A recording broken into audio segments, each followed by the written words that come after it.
So just really quickly, let's figure out how many of you have heard of crowdfunding? All right. And some of you have actually used it? Yeah? Okay. So pretty much everybody here understands the basics. So you want to know all the secrets, the tips and tricks. You want to like make it amazing, right? All right, that's where we'll go. So before, the way I think this will really work out best, it might be a little bit tricky since it's getting taped, is I'm happy with it being as interactive as you like. Let's just, for the sake of being nice to the people who are watching, raise your hand, I'll get you this, and ask, right? I know you're Dutch, and I know I'm from America, which means you're more reserved than I am, but to make this like really fun and interesting, you should totally raise your hand, ask a question, and we'll get a good dialogue going, yeah? So instead of me talking for an hour and a half straight, which I could, I promise, we're going to have it where I'm going to actually show a lot of examples, and we're going to talk about a lot of the tips and tricks, and you're going to ask a lot of questions, yeah? So along the way, I'm just going to keep talking, and you're going to keep interrupting me. Like you're going to raise your hand, and you're going to be like, okay, I have a question. Fair? Fair. We cool? All right. All right. So I'm going to start off the bat with an example. Satari star. Let's watch this.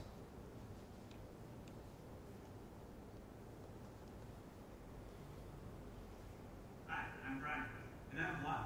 Together we call ourselves Satari. We both love taking video, but hate being stuck in front of the webcam. Or having friends do it for you. And since video is getting so good on our phones, we came up with a cool new mobile video accessory that we'd like to share.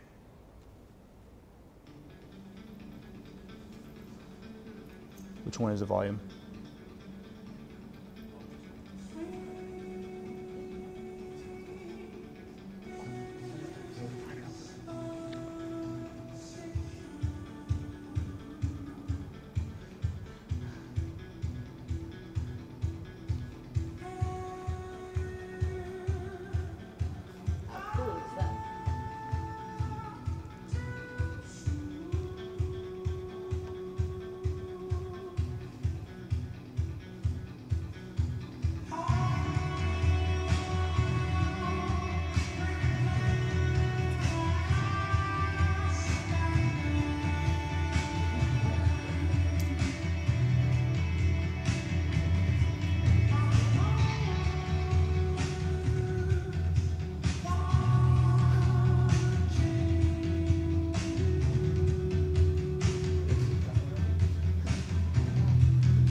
Hope you enjoyed the vision.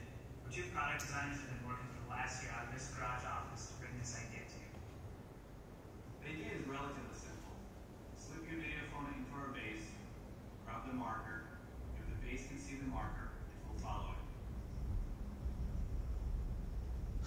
With the marker, you can hold it in your hand, or you can clip it on your clothes. We need your help to refine the design and make this a reality. What we want to do is take this looks like model and this works like model and put them together into one and offer it to you for pre-order. And for those who support us, we'll involve you in our design process. Thanks for your support. We look forward to hearing from you. Cut. That's a wrap.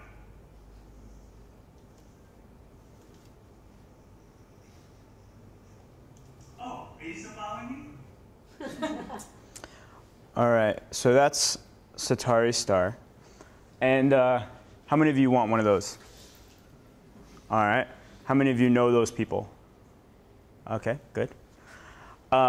So my name is SlavaRubin. I'm one of the founders and CEO of Indiegogo. So just to back up, my dad died of cancer when I was 15 years old. And I was really frustrated with it, didn't really deal with it very well. And then 10 years later, which is about 5, 6 years ago, I decided that I had to turn something negative, hopefully into a positive. Very selfishly, I wanted to deal with it. So as a New Year's resolution, I decided to start my own charity and to raise money for cancer research. And if you can remember this, it's a while back now, 5, 6 years ago. Twitter was brand new. YouTube was just starting to take off. Facebook was not as big as MySpace. Email was not nearly as good to share. Credit cards were not really as much being used.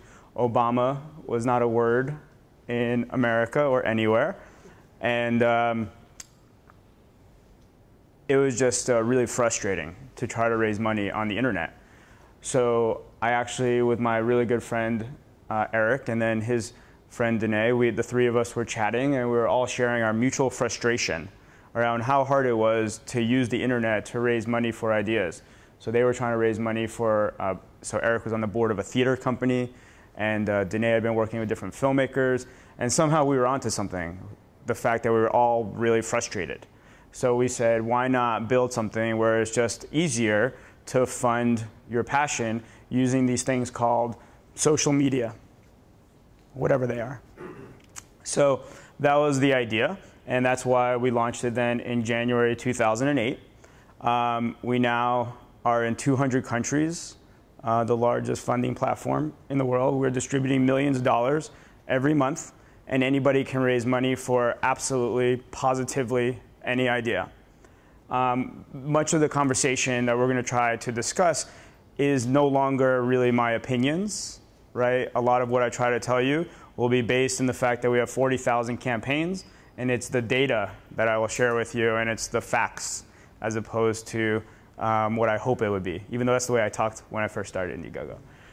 We'll also just go through a lot of examples because nothing is better than actually seeing how it works. Yeah? So you guys can ask any questions along the way, and we'll fast forward through some of this stuff, but we're just going to go through what is crowdfunding. We're going to go through the agenda here. So what is crowdfunding? Like who's using it? Why are they using it? How are they using it? Where are they using it? So that's kind of very simple agenda. Based on what we've just seen, who is your most successful candidate so far? I mean, success totally varies. We don't use monetary standards for success. We like it when people raise $500 and are the happiest people on earth. No, that's not what I mean. Is if, let's say I had an idea and I came on to think, have you had anybody who's become really big through the funding through Indiegogo? I don't know what really big means. Like this product here that you've just. Have you heard of Jackie Evancho? I don't know. She was like the winner of second place of America's Got Talent. She's now like a millionaire. She has a campaign a year before she became famous. Yeah. I mean, I'm not saying she became famous because of Indiegogo, but I mean, we have lots of people that have done well. We have people that have won the Tribeca Film Festival, the top award, like the #1 award, funded on Indiegogo. Is that good? No, not really. I mean, I look at this platform in terms of raising money, but it also, because you're in so many countries, is a very good PR product. Right. Okay, so people from all over the world are going to be looking at your product. Right. So it's not just a good platform for raising money, it's a good platform for PR. So let's say I started Facebook. We all know that I didn't, but I could say, yeah, but I started at Indiegogo. Right. Do you see what I mean? So do you have any product leaders in the world today who started with you? That was just a question. Yeah, I mean, we don't have Facebook. You could keep it, whoever wants. We don't have Facebook yet on our site, but I mean, we have, should we say, leaders. The #1 3D printing company in the world got funded on Indiegogo. I mean, see, I don't care though that they're the leader. We love it when the person raised $500 and they're like super happy and they like change their life because now they're actually photographers as opposed to like working at McDonald's. So like to us, it's all the same. Does that make sense? Yeah. Okay, so that's kind of the agenda. And really simply, what is crowdfunding? Obviously, you're all experts here. But when you're trying to explain it to somebody, crowdfunding is simply crowdsourcing funds. You can crowdsource lots of things. This is crowdsourcing funds. And what does crowdsourcing funds mean? It just means that lots of passionate people give bits of money, little chunks of money to make one big idea happen. Yeah? And I like to say that the original crowdfunding project was actually the Statue of Liberty. So that was maybe the first crowdfunding project. I don't know if you know your history, but the Statue of Liberty, the actual statue, was given by the French as a gift to the US. But the statue actually had to like stand on something, otherwise it would just like drown. So they needed a base and a stand. So the US had to fund that. Otherwise, the French would not give them the Statue of Liberty. So that cost a little under 300,000 US dollars. And they had the first half of it, and they weren't able to get the other half from like investors or anything, from rich people. So they pretty much were almost going to not be able to take the Statue of Liberty, which is obviously much more valuable than just the base, right?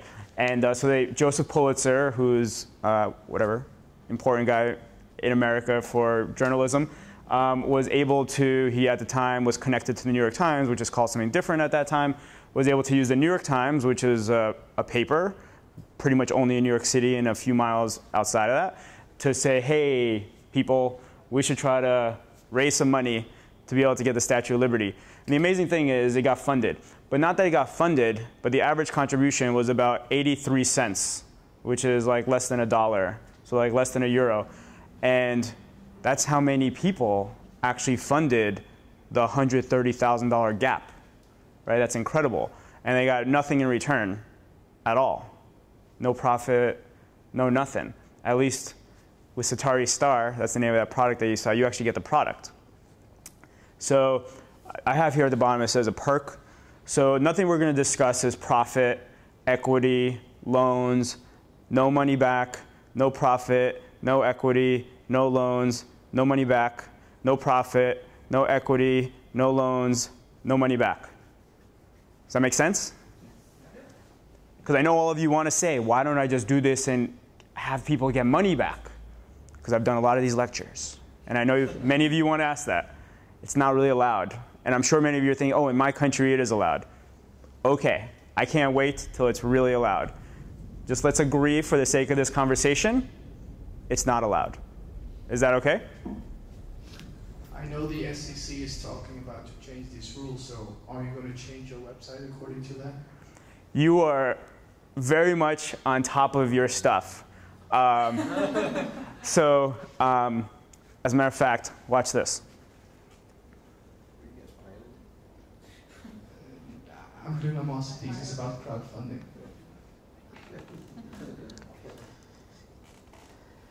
You probably did not know this. We'll see.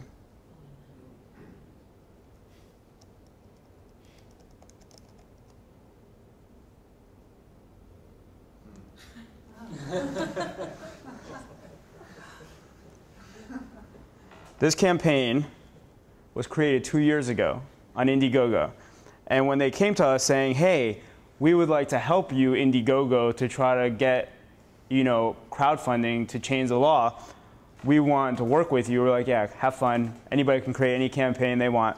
So these guys really, and women, actually created a petition for the US government, right? And they got it funded through Indiegogo. And for 18 months, nothing happened. And it was just like, at least we got our $1,300 on our site. Yay, good for us, right? And then just recently, in the last few months, this petition and some other discussions have finally reached a head that the US government is now actually reviewing whether or not the rules around crowdfunding should change, which is actually mind-blowing. To the point that if you wanted, just yesterday, there was literally hearings for 2 hours in Washington, D.C., discussing whether or not crowdfunding should be allowed for profit. And even cooler is when President Obama last week talked about the job stimulus and trying to stimulate America to have more jobs. They specifically covered crowdfunding. And in the White House blog the following day, I'll show you, they actually used a case study from Indiegogo. So I'll show you the case study.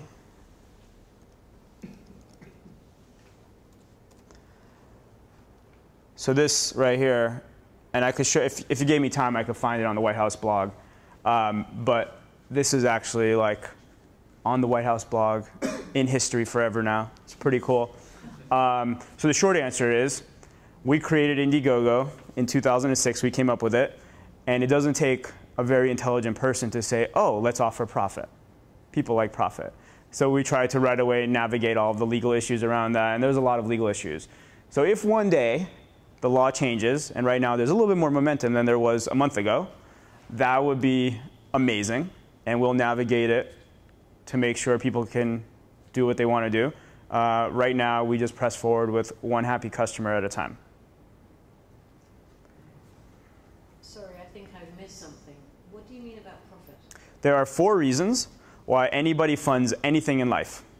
Anything.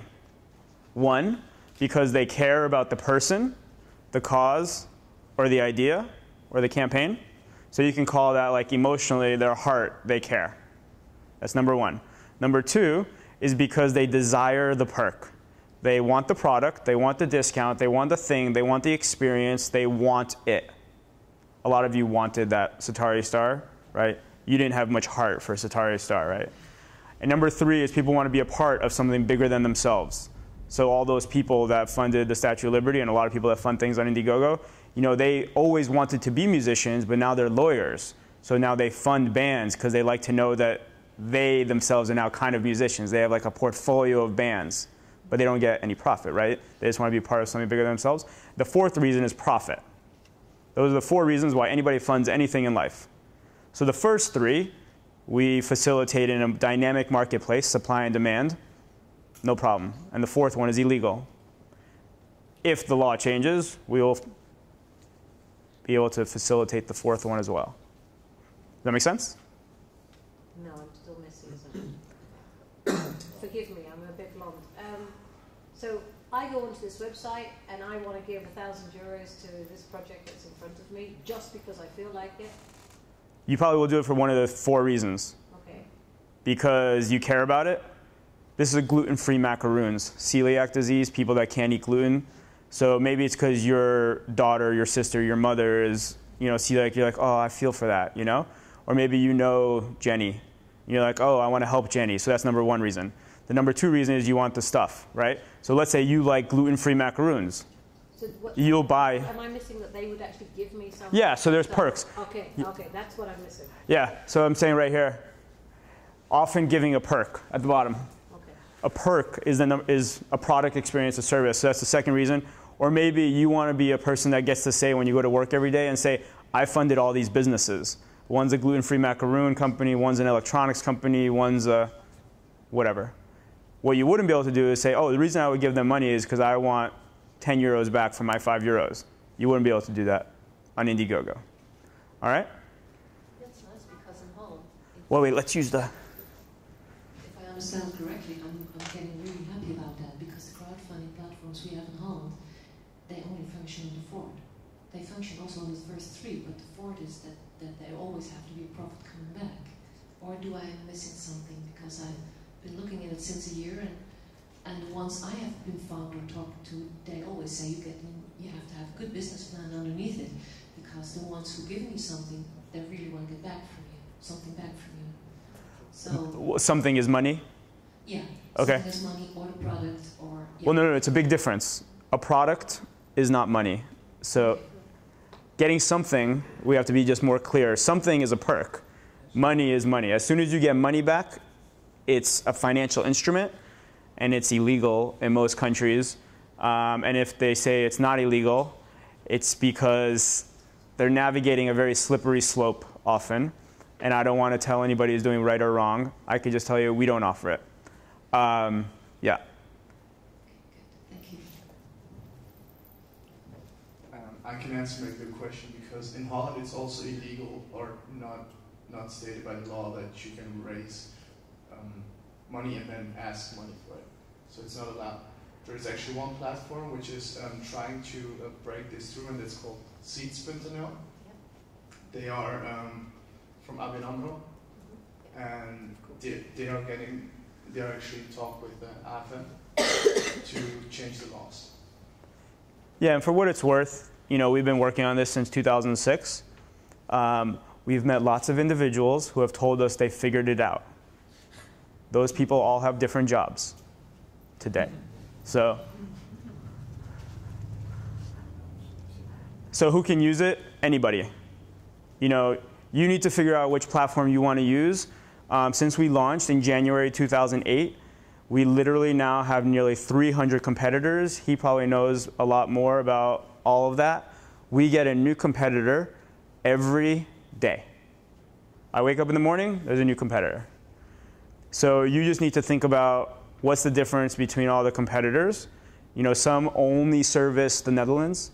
Some only service photographers. Some are completely free. They don't even charge you, right? All of this sounds wonderful, and there's lots of pros and cons to everything, so you just need to navigate that on your own. With Indiegogo, anybody can raise money for absolutely anything, anywhere in the world. So if it sounds open, it's because it is. Yeah? So if you have an idea and you're like, oh, Slava, I want to do blah, blah, blah. Can I do that on Indiegogo? You don't even need to ask me. Okay? So here are some examples, but instead of using these examples, I'm actually just going to show you some stuff. So this is Emmy's Organics. I mean, this is a really great, I'll give you a minute of this. Their story is, the reason it was in the White House blog is because their story is amazing.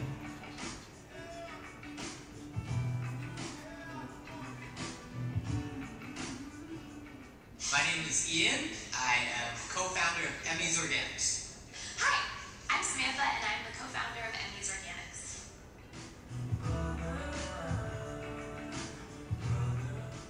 We make 7 different flavors of macaroons.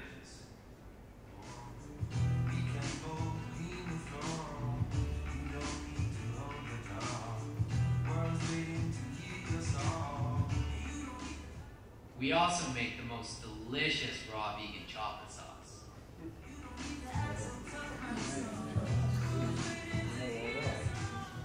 And we can't forget our delicious granola, made from sprouted nuts and seeds, dehydrated for 3 days. And our most exciting product to date, raw vegan cheesecake. So we're asking for your support so that we can rebrand and redesign our image of Emmy's and also create new custom packaging that will be compostable, biodegradable, and just eco-friendly. In 2 years, we've grown our company from selling to our co-op at the farmer's market and 1 or 2 other stores in Ithaca to over 400 stores in 24 states. And we're really excited because we can really see what this big change can bring to us and the community that we create. What your money is going towards is all laid out in the description below. Cool. And with every donation, there are some awesome gifts from us that we want to give to you as a thank you for your donation.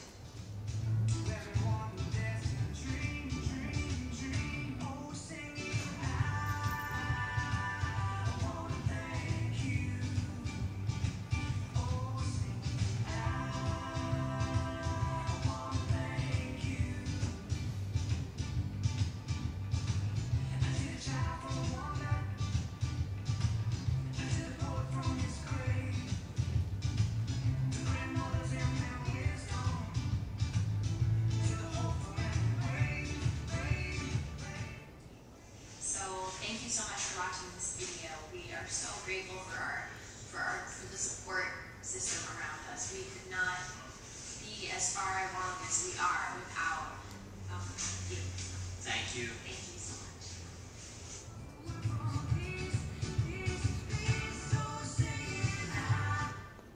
the reason this story is amazing is not because that video is so cute, right? They are really good at marketing. Their business is doing very well. It's very profitable. They make a lot of money. It's because they're making a lot of money that they're trying to grow to make more money and be a bigger company. The reason the story is so amazing is because they are doing really well. And they went to the bank and they said, we're doing really well. We want a loan to get bigger. And the bank said no. They said, you're not around long enough. You're too young. You don't have enough history. You don't have enough whatever. So literally their dreams, they're killing. They're doing great. Their dreams are just like getting squashed because some person in a suit at a bank who uses a risk model to decide whether or not that you're allowed to do this, the model just says no because there's not enough financial data of history. So they came onto Indiegogo, and within 30 days, they raised the $15,000 they need, and then within 60 days after that, they were in supermarkets. They actually did exactly what they said they would do. I mean, this is a little old. This is like 9 months old. So then a couple months later, they're in supermarkets. I mean, this is like reality, and like the White House knows about this, whatever. And when the bank says no, you know, crowdfunding says yes. See, in America and like in a lot of places in the world, the banking system is like broken, right? And it's just a way to like the people said yes, yeah. Did you catch the perks? Did you see all that? Mm-hmm. All right. All right. So that's an example. Let's go through some more. I feel like these examples will help you to know what you should be doing, right? Is that okay? Okay.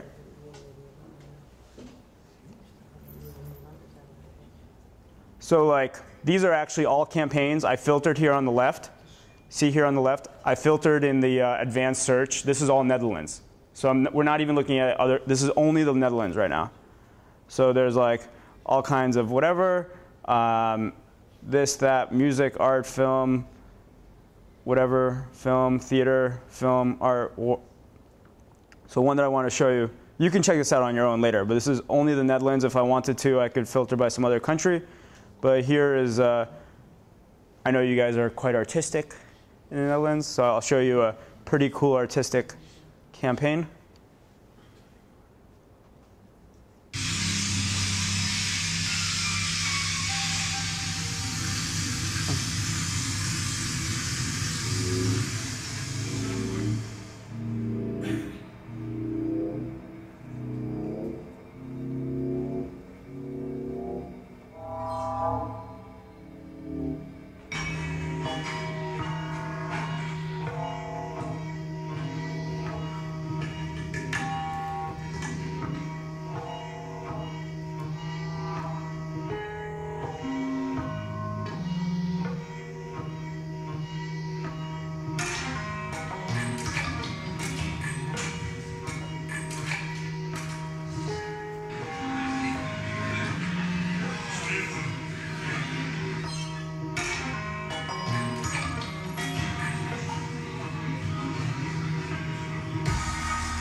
So it's like pretty unique, right? It's an art installation. So he has a question. If you could just pass the mic. Yeah, with this one, I'm very curious if he's funded by mostly Dutch people or international people. Well, I don't know the answer, but we can check who the funders are. Some of them will tell us their names. Some of them will be anonymous. So let's see. Here are the names. Melissa Evans is probably not Dutch. Eric de Vrede is probably Dutch. This guy, probably Dutch. What's that?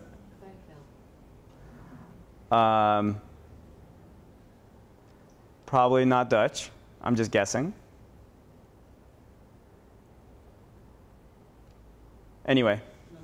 50-50. Yeah. Because yeah, I'm doing a crowdfunding project through BKKC at the moment, and I feel that Holland is not yet really ready for this American type of do-it-yourself marketing and business models. And I know I can be very American, but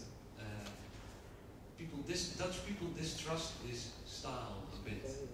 Still, I have this feeling, and especially in this province where we all walk in our sneakers and drink beer, even more. Yeah, I mean, all that I would say is that I actually don't think it actually matters what country. I think what matters is that you actually have a good campaign. And we'll go over that in a few minutes, like in a little bit, as to what's attractive or not. But see, if you create Emmy's Organics right here on this corner, like right there, and you created that video, and you sent it to all your friends and whatever, and you sent... We'll get smashed in the face a lot. No, that's not right. That's not fair. I disagree. It's not. That's not fair. That's putting the Dutch down, and they're not like that. I think it would do well. I like them, but I don't think that campaign will work here outside of Amsterdam. No, but I mean, it's proven that it would. It's proven that it would. 40% of the funding on Indiegogo actually comes from international. When I say international, I mean outside of the US. And that number is only growing because obviously international is bigger than the US. So it keeps on growing, right? So yeah, in terms of your question about 50-50, your expectation on Indiegogo, on average, 20% of the funding on a campaign will come from complete strangers. 80%, that means, comes from your network. That does not mean that your campaign will get 20% from complete strangers. It means that's the average. So some campaigns will get 0% from complete strangers, and some will get over 90%. Right? So let's go through some more examples. Give me 1 second. Can we pass the mic over here? So here's in the UK.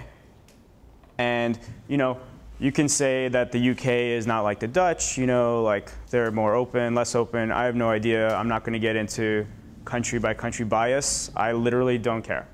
Meaning it's a funding platform. People want to raise money, they'll raise money. So this is a 3D print. Yeah, 6 numbers. It's not even 5 numbers. So this is a 3D printer company. They wanted to raise $30,000. They do not know $160,000 worth of people. They knew about $14,000 worth of people. So over 90% of it is from complete strangers. It's cool stuff. It's a 3D printer company. They had a great go-go factor. I'll explain what that means in a little while. We were able to get them into really great exposure and press and marketing, and they killed it. This is not as much of an exciting video, actually, unless you want to watch a 3D printer in action. But so welcome to another You Make a Huxley printing video. What I'd like to do in this one is just demonstrate the printing process, right from having an idea to having a printed part in your hands in a very short space of time. So what we're going to do for this particular exercise is have a look on Thingiverse, which is a website where people with similar machines and interesting ideas like to share designs and objects they've created. So we can look through and see the sort of things that people have made and designed.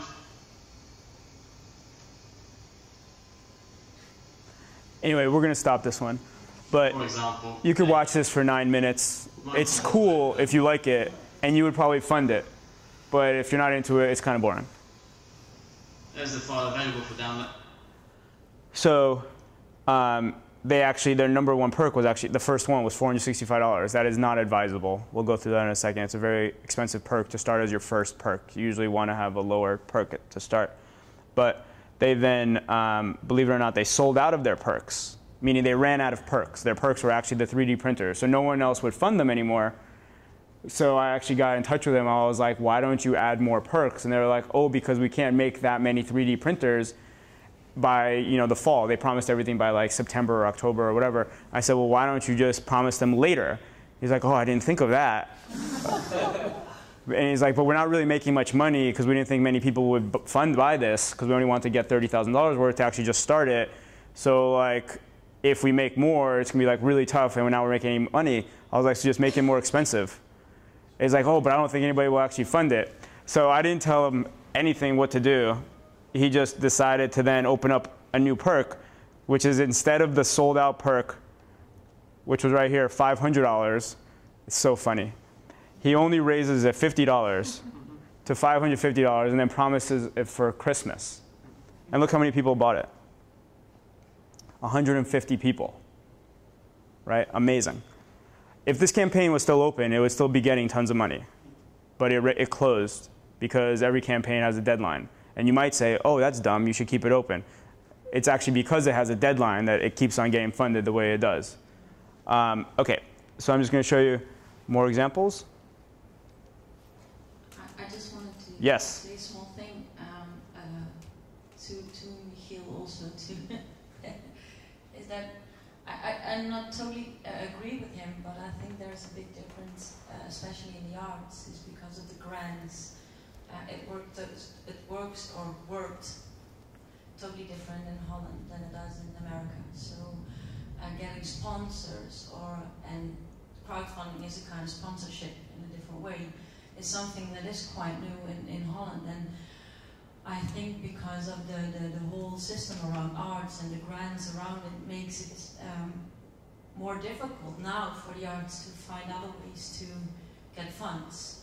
So I know that where I work, we are doing quite a good job in getting other sponsors, but when I talk to other museums, they all have only grants, and if they fall away, they go like, where do we get the money now? Because they don't know. So it is not, I don't think that in Holland people don't want to give money or don't want to do crowdfunding, but it's more that they don't know.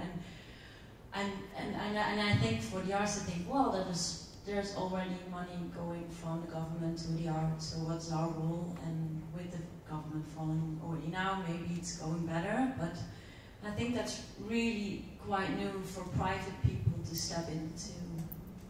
For especially bigger institutes is quite new. So it's not that they're not willing, it's just that it's not that known. So. Yeah.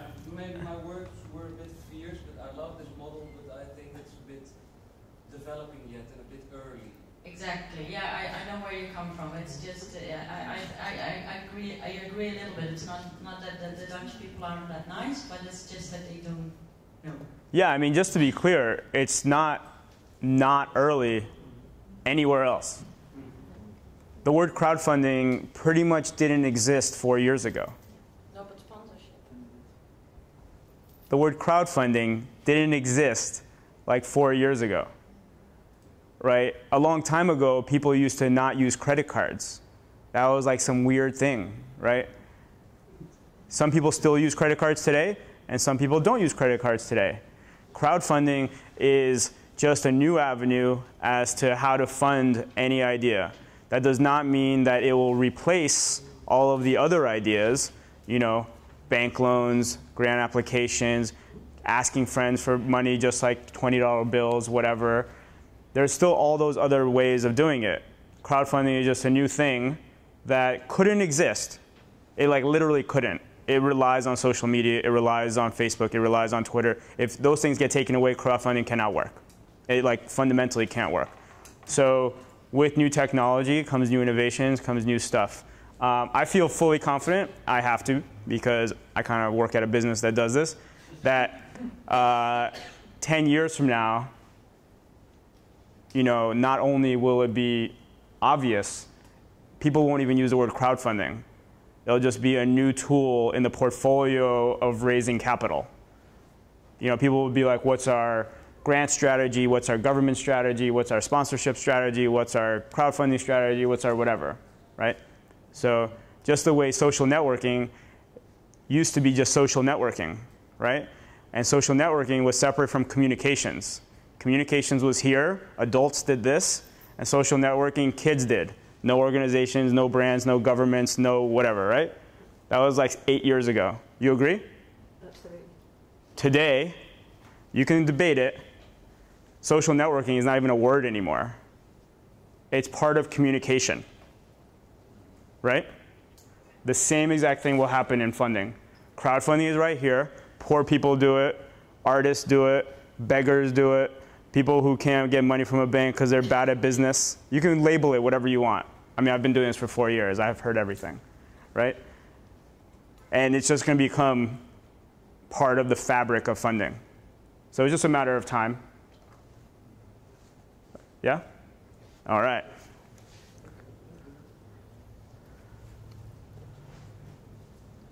Here's just another example of music.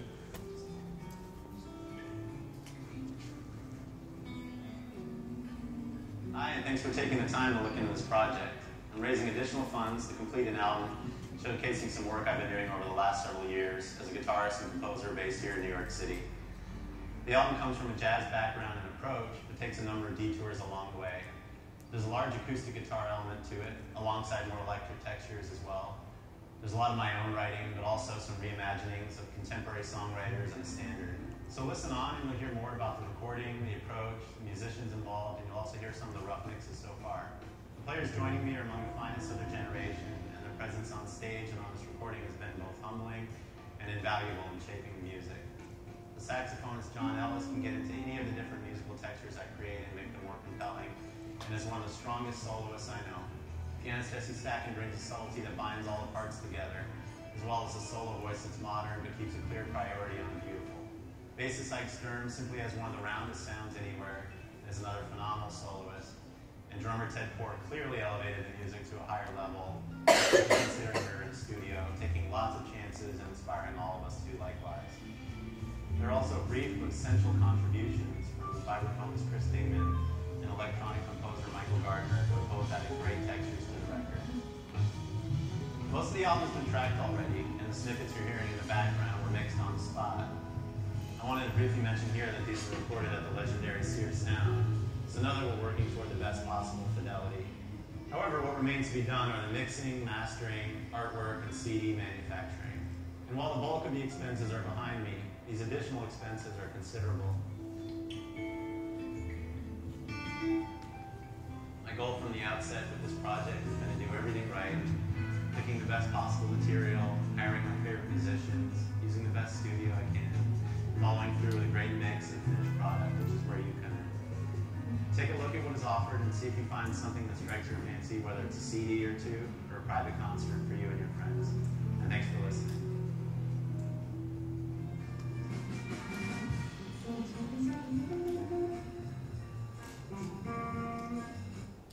All right. Let's take a break.